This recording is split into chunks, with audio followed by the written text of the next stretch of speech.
Isang mapagpalang umaga po sa ating lahat. Isang araw ng ngayon po ay araw ng Linggo, araw ng pangingiling. Yan, magandang umaga po. Yan, magbigay tayo ng oras sa Panginoon para magpasalamat, manghingi ng tawag at iligtas tayo sa lahat ng kapahamakan. So ngayon pong umaga ay nandito tayo sa Lighthouse. Yan, at tumawag po sa atin si Rhoda. Yan, si Melanie daw po ay pupunta dito sa Lighthouse para makipag-usap kay Kuya Bal. So agad po tayo nagpunta rito para marinig kung ano yung mga pag-uusapan nila. Yan, at makapagbigay tayo ng suggestion sa mga dapat gawin. So ngayon po ito, nandito po tayo ngayon, hinihintay po natin.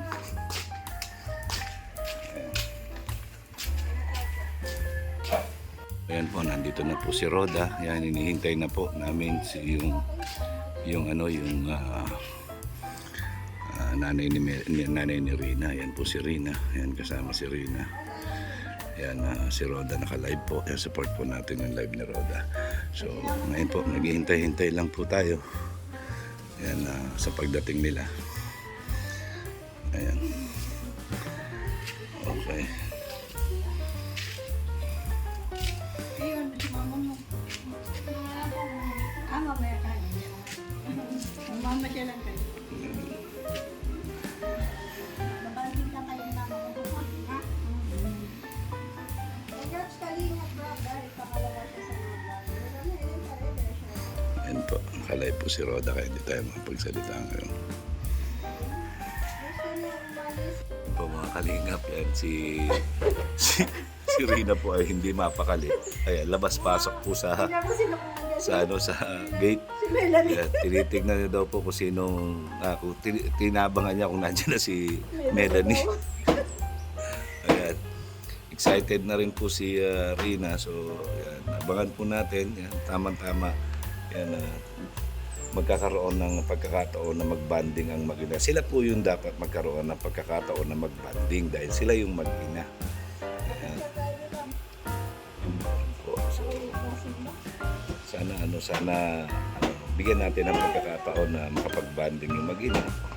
Yan, karapatan po ng nanay yon. So huwag natin ipagkait yan. Ayan, bigyan natin sila ng pagkakataon na mag-solo.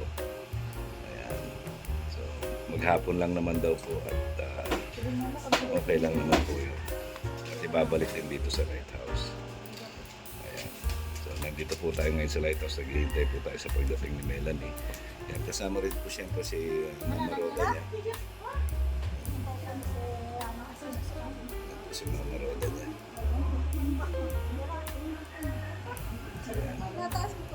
Hindi po, labas-pasok po si Rina. hindi siya mapakali. Naghihintay siya. Ganyan man talaga yung pag-aalis. Ayan. Excited. Ayan na. Yan, mas malaki pa siya sa iyo, Rhoda. Grabe.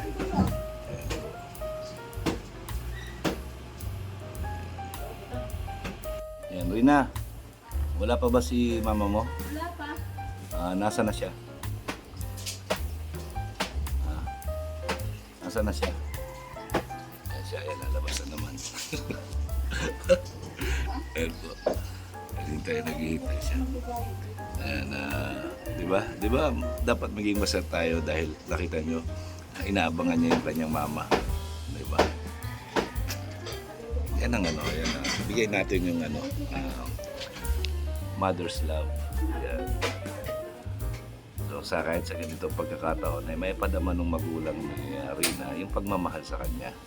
Yan, kahit na hindi siya yung nag-aalaga, hindi siya yung halos nagpalaki, pero napapadama niya yung pagmamahal bilang ina kay Rina. Di po ba?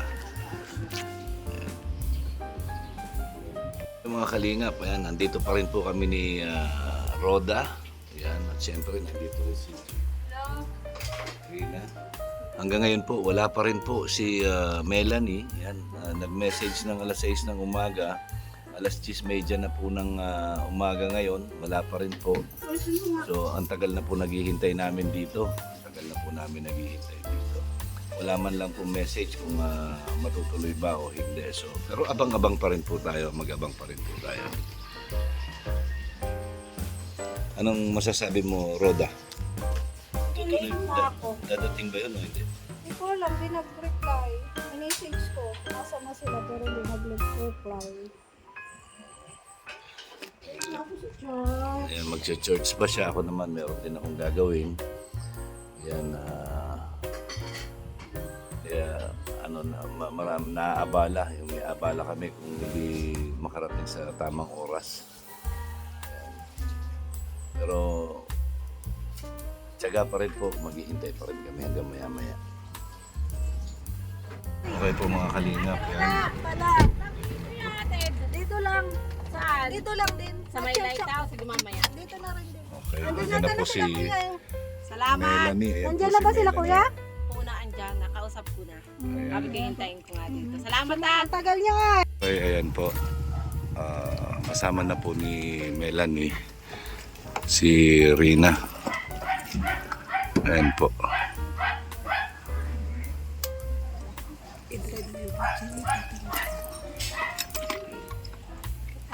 Yan po mga kalingap, nagde-date kami to sa SM. Yan, threesome kami, kasama namin si Erwin.